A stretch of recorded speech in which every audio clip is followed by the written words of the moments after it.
Shalom saudara, mari kita siapkan hati kita, kita akan mulai ibadah kita bersama-sama. Mari lebih dulu kita datang di dalam doa. Bapa di surga, kami datang di hadapan-Mu Tuhan. Kami bersyukur Tuhan buat kebaikan-Mu dalam hidup kami. Meskipun saat ini keadaan kami tidak pasti Tuhan, tapi satu hal yang sama dan tidak pernah berubah, yaitu kasih-Mu bagi kami semuanya. Sebab itu kami mengucap syukur melalui setiap pujian dan penyembahan kami. Kami siap berikan yang terbaik dengan segenap hati kami. Di dalam nama Yesus kami berdoa. Amin.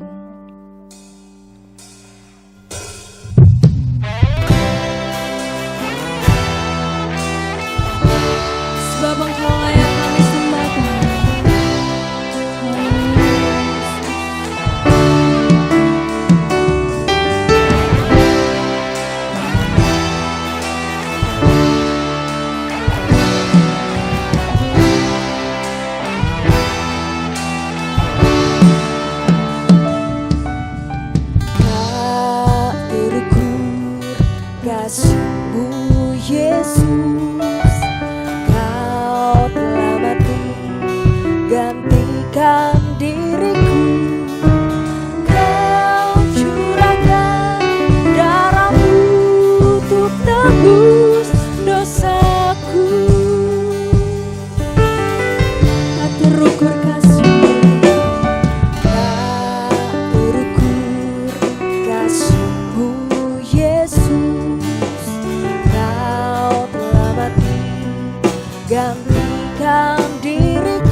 kasih yang tidak pernah berubah Tuhan. Terima kasih buat kasih yang senantiasa menyertai hidup kami. Haleluya Tuhan. Syukur kami. Sebab kasih setiamu lebih dari hidup, anugerahmu tak pernah habis dalam hidupku, dan tanganmu selalu terulur bagiku. Kau Tuhan keselamatanku. Sebab kasih setiamu lebih dari hidup, anugerahmu tak pernah habis dalam hidupku, dan tanganmu selalu terulur bagiku. Kau Tuhan keselamatanku.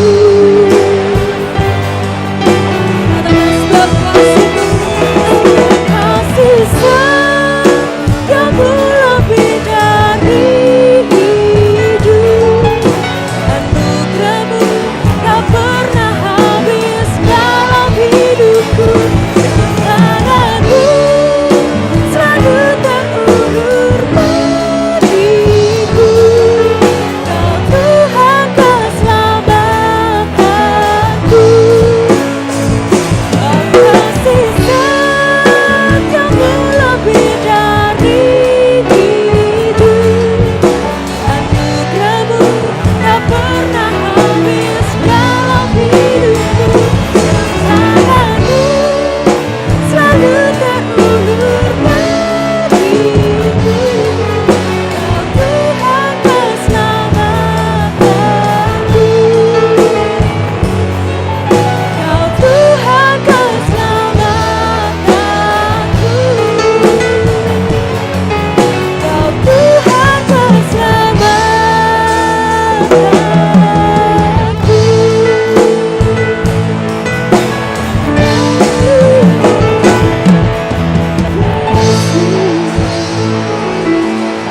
Terima kasih Tuhan, terima kasih Bapa. Kami bersyukur buat kasih-Mu yang begitu besar buat kami. Kami siapkan hati kami Tuhan, biarlah Tuhan mengurapi setiap kami, layakkan kami Tuhan. Kami sambut firman-Mu Tuhan di dalam nama Yesus, haleluya, amin.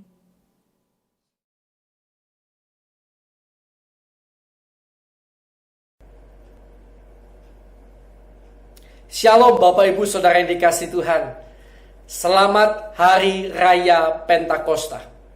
Hari Raya Pentakosta adalah peringatan peristiwa pencurahan Roh Kudus di atas loteng Yerusalem.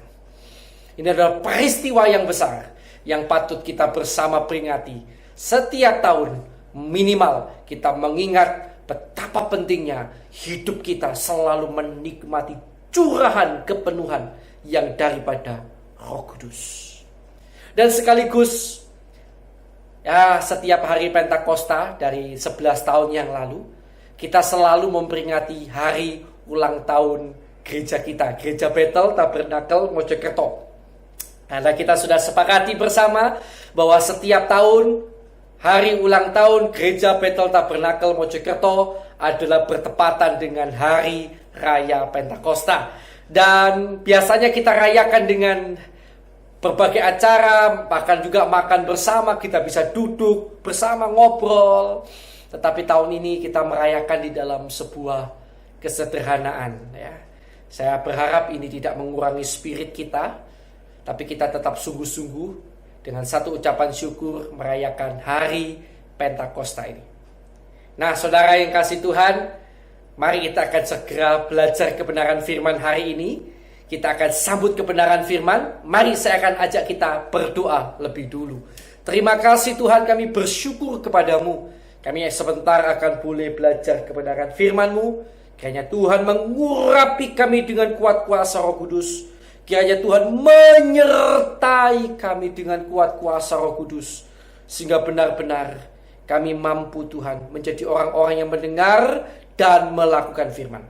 Berkati anak-anakmu yang telah kau pakai melayani dengan begitu luar biasa. WL, singer, pemain musik, Tuhan sound system, semuanya berkati mereka dengan berkat yang daripada Tuhan. Dan pemakaian yang lebih dahsyat lagi, Tuhan akan sucikan kehidupan mereka sehingga semakin hari semakin layak dipakai menjadi alat kemuliaan nama Tuhan. Terima kasih Tuhan. Kami bersyukur padamu. Kami akan sambut kebenaran firman-Mu dalam nama Tuhan Yesus Kristus. Haleluya. Amin. Puji Tuhan. Bapak Ibu Saudara yang dikasihi Tuhan, hari ini saya akan ajak saudara belajar dari Titus pasal yang kedua. Pasal yang ketiga ya, Titus pasal yang ketiga, mulai ayat yang kedua. Titus 3 ayat yang kedua mulai. Saudara mungkin jarang baca kitab Titus ya, gak apa-apa, hari ini belajar kitab Titus.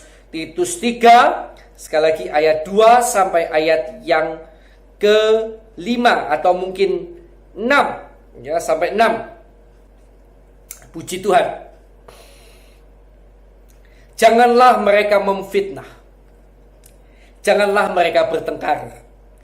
Hendaklah mereka selalu ramah dan bersikap lemah lembut terhadap semua orang. Sekali lagi, jangan suka memfitnah. Janganlah engkau memfitnah.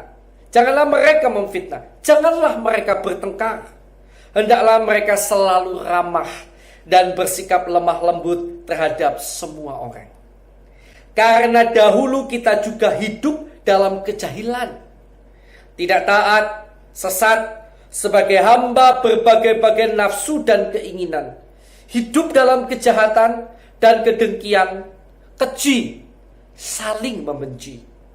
Tetapi ketika nyata kemurahan Allah, Juru Selamat kita dan kasih-Nya kepada manusia, pada waktu itu Dia telah menyelamatkan kita, bukan karena perbuatan baik yang telah kita lakukan, tetapi karena rahmat-Nya oleh permandian kelahiran kembali, dan perhatikan, oleh pembaharuan yang dikerjakan oleh Roh Kudus yang sudah dilimpahkannya kepada kita oleh Yesus Kristus, Juru Selamat kita.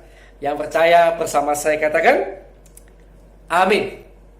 Nah, saudara yang dikasihi Tuhan, dikatakan bahwa Roh Kudus itu mengerjakan pembaharuan di dalam hidup kita, sehingga kita bukan lagi dalam kehidupan kita yang lama.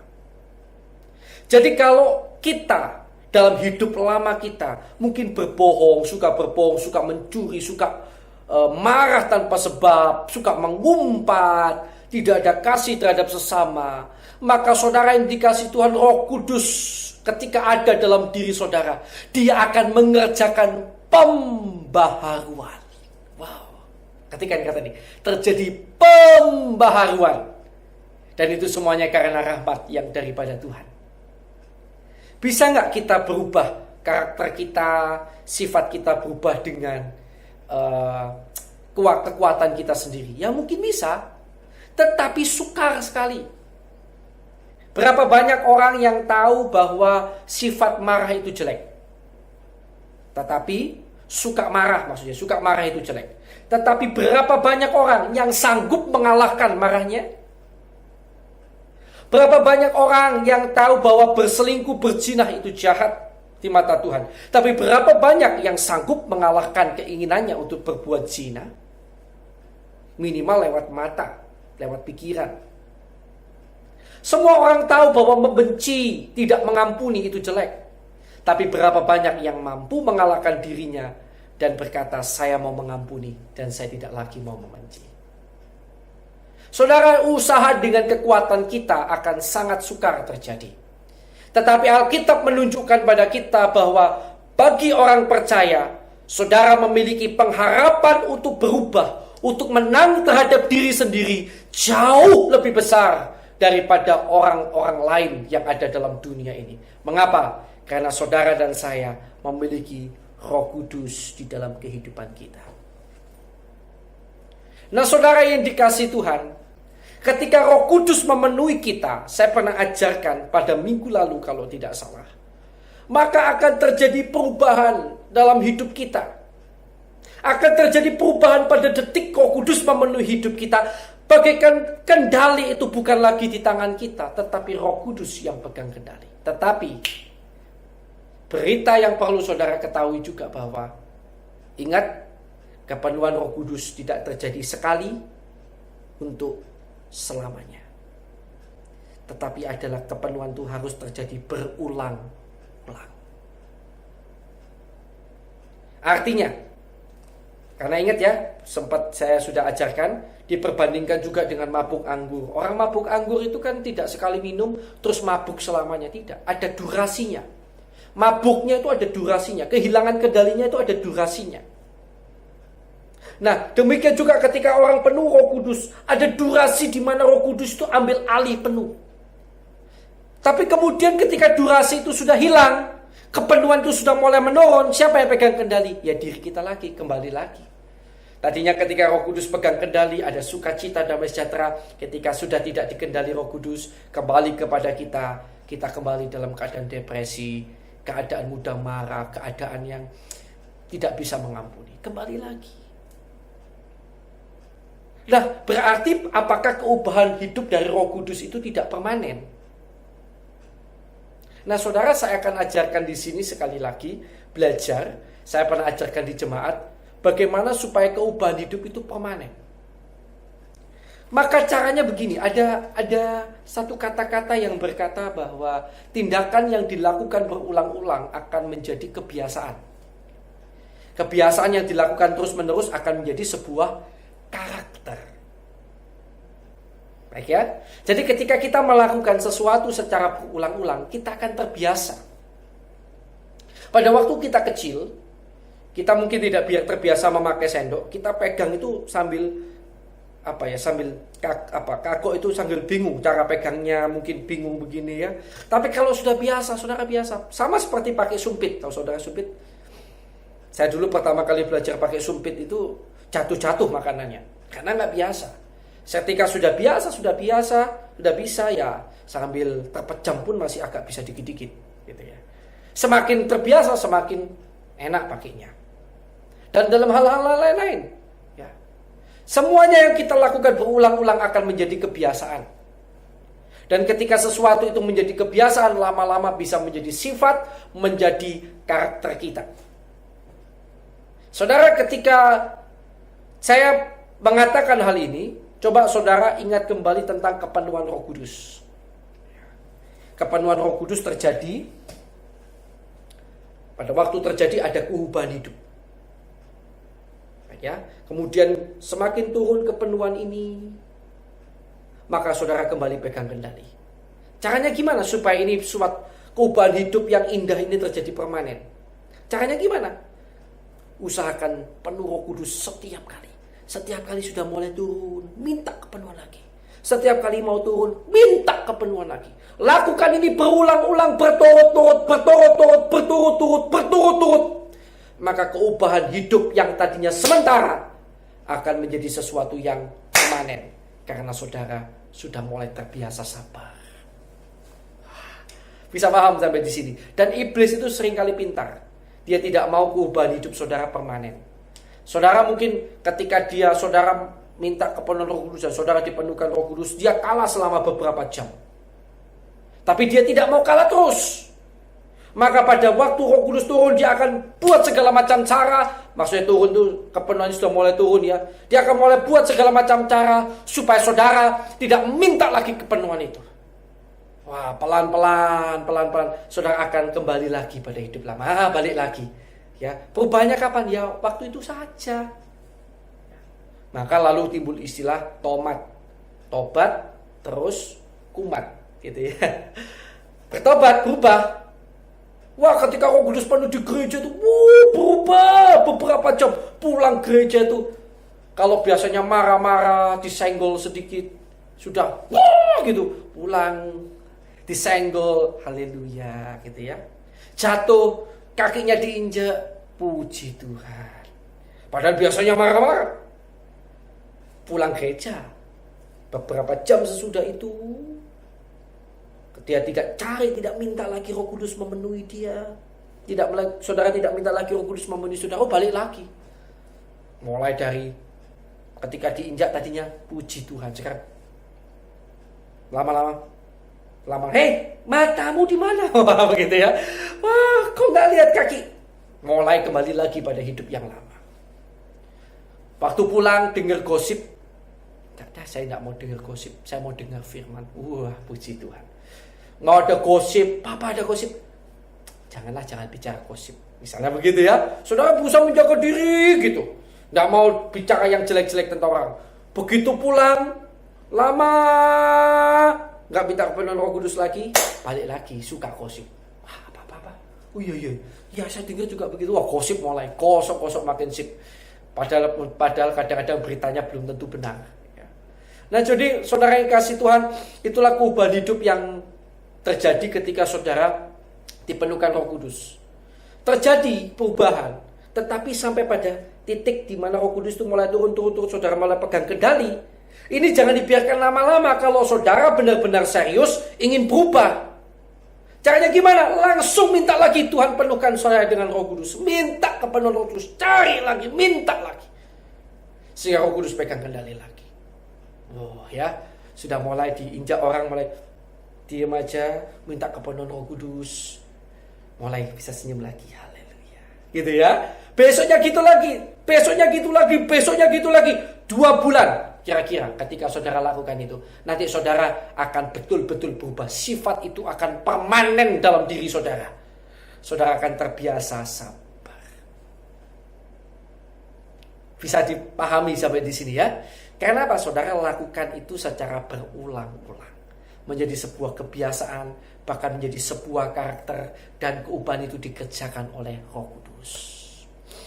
Karena itu izinkan saya di hari Pentakosta ini, kita nggak bisa ada acara khusus, tetapi izinkan saya mengajak saudara masuk di dalam apa yang biasanya saya lakukan, untuk saya meminta Roh Kudus semakin memenuhi hidup saya. Ya. Tentu saya tidak bisa mengajak saudara dalam durasi waktu seperti yang biasa saya kerjakan. Tetapi saya berharap di durasi yang singkat ini nanti mungkin itu sudah cukup membawa saudara semakin dipenuhi Roh Kudus. Nanti saudara juga sendiri lakukan berulang-ulang di rumah ya. Kalau biasanya saya sih nggak hitung waktu soalnya ya, tergantung aja kapan. Kalau sudah sampai Roh Kudus bekerja, mau 1 jam, mau setengah jam, mau 1 jam, mau 2 jam ya, it's okay. Tapi minimal dalam waktu yang singkat ini, hanya mungkin 15 menit, 10-15 menit akan membantu saudara datang dalam hadirat Tuhan. Saudara bisa melakukannya sendiri nanti di rumah, nyanyi, menyembah Tuhan, minta Roh Kudus berkarya ya. Mari kita akan datang bersama kepada Tuhan. Saya akan ajak saudara menyanyikan sebuah pujian. Roh Kudus, kau hadir di sini. Nanti kita akan sambung beberapa lagu. Roh Kudus, kau hadir di sini. Roh Kudus, ku mengasihimu. Kau manis, kau lembut, kaulah penghiburku, penolongku, diutus Bapakku.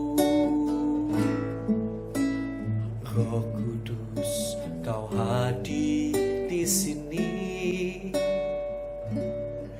Roh Kudus, ku mengasihimu.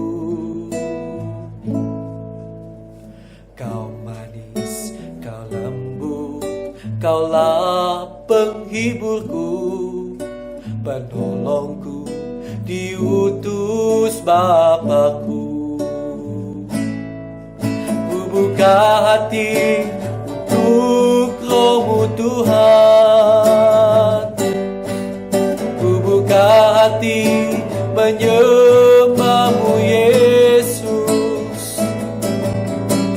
Jamahlah kami, penuhi kami dengan kuasa Allah Maha Tinggi. Kau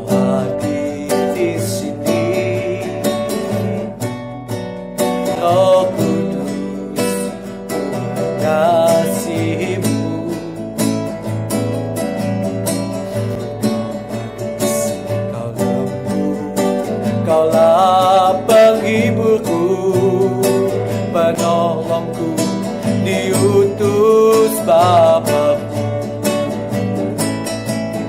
Ku buka hati untuk Roh-Mu Tuhan. Ku buka hati menyembah-Mu Yesus. Jamahlah kami, penuhi kami dengan kuasa Allah Maha Tinggi. Ku buka hati untuk Roh-Mu Tuhan. Ku buka hati menyembah-Mu Yesus. Jamahlah kami, penuhi kami dengan kuasa Allah Maha Tinggi. Oh, ku buka hati untuk Roh-Mu Tuhan. Ku buka hati menyembah-Mu Yesus. Jamahlah kami, penuhi kami dengan kuasa Allah Maha Tinggi. Haleluya. Jamahlah kami, penuhi kami dengan kuasa Allah Maha Tinggi.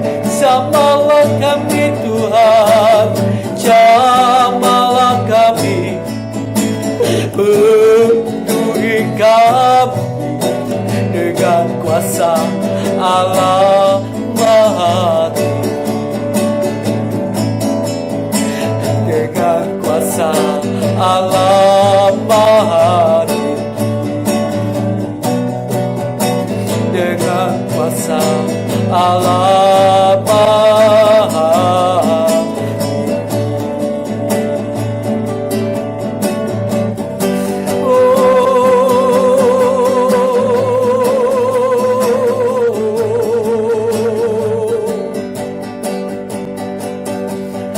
Haleluya.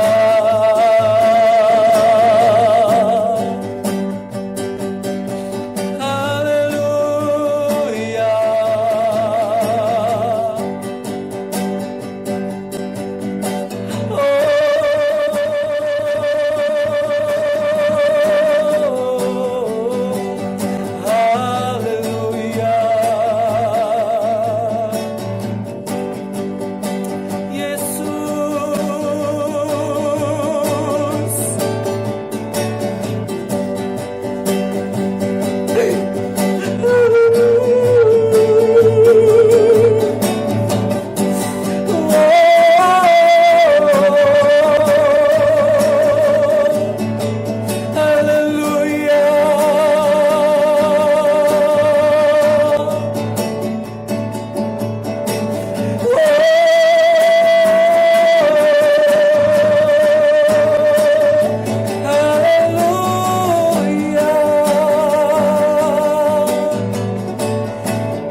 nyatakan kemuliaan-Mu di tempat ini ya Tuhan Allahku. Belas kasihan-Mu,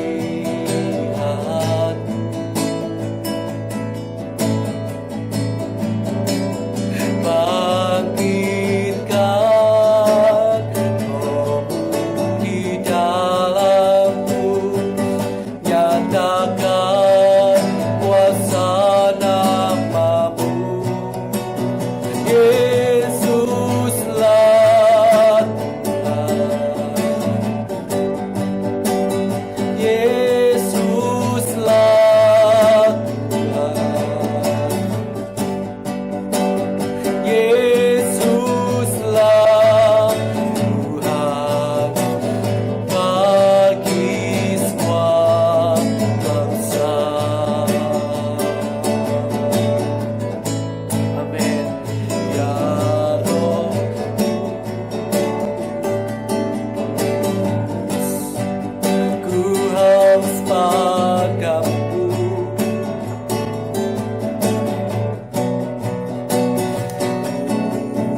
bagimu Raja.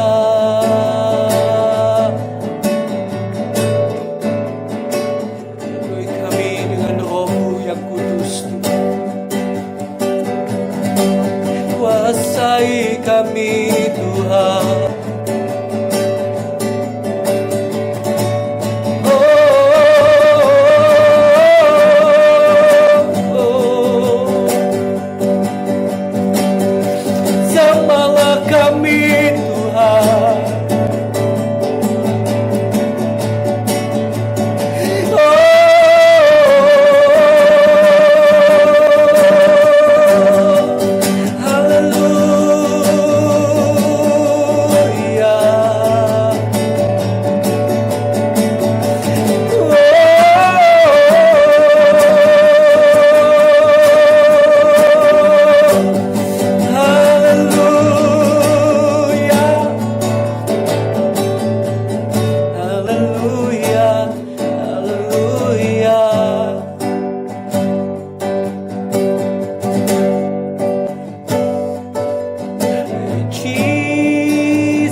Selalu dengan Roh Kudus-Mu Tuhan. Penuhi kami sampai tidak ada yang tersisa dalam diri kami selain pribadi-Mu, Roh Kudus. Ambil kendali hidup kami sepenuhnya.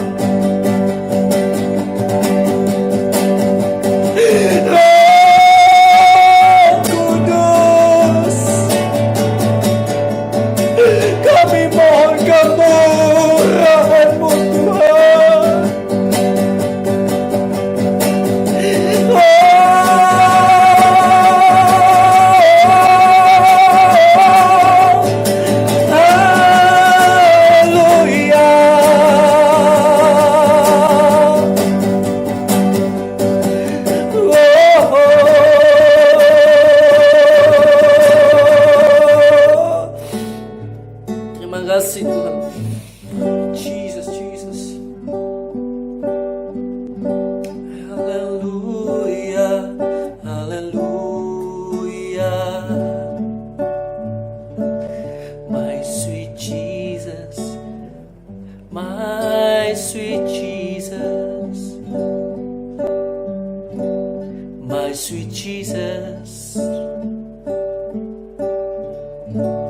Roh Kudus, Kau manis, Kau lembut. Betapa indahnya bersamamu Tuhan.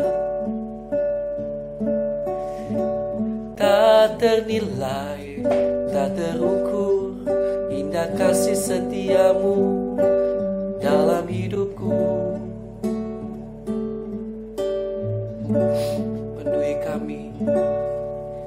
Penuhi kami Tuhan. Jesus, Tuhan Yesus, penuhi kami semua yang mendengarkan renungan hari ini dengan kuasa Roh Kudus-Mu. Biar kami berjalan dalam kuat kuasa Roh Kudus-Mu Tuhan. Biar kami berjalan dalam kepenuhan Roh Kudus-Mu. Dan bukan lagi kami yang hidup, tetapi Roh-Mu yang bekerja, diri-Mu yang ada dalam diri kami. Biarlah kami semakin berkurang-kurang, Kau semakin bertambah Tuhan. Yesus, Yesus, terima kasih Tuhan. Urapi kami Tuhan, urapi kami. Terima kasih Tuhan, berkati kami semuanya. Kiranya Tuhan akan menolong di waktu-waktu yang akan datang, sehingga jemaat-Mu kami semuanya boleh terus meminta Roh Kudus memenuhi kami, bukan hanya saat ini, tetapi dalam setiap hari-hari kehidupan kami. Terima kasih Tuhan, dalam nama Tuhan Yesus Kristus kami sudah berdoa dan mengucap syukur. Haleluya, amin. Tuhan Yesus memberkati saudara.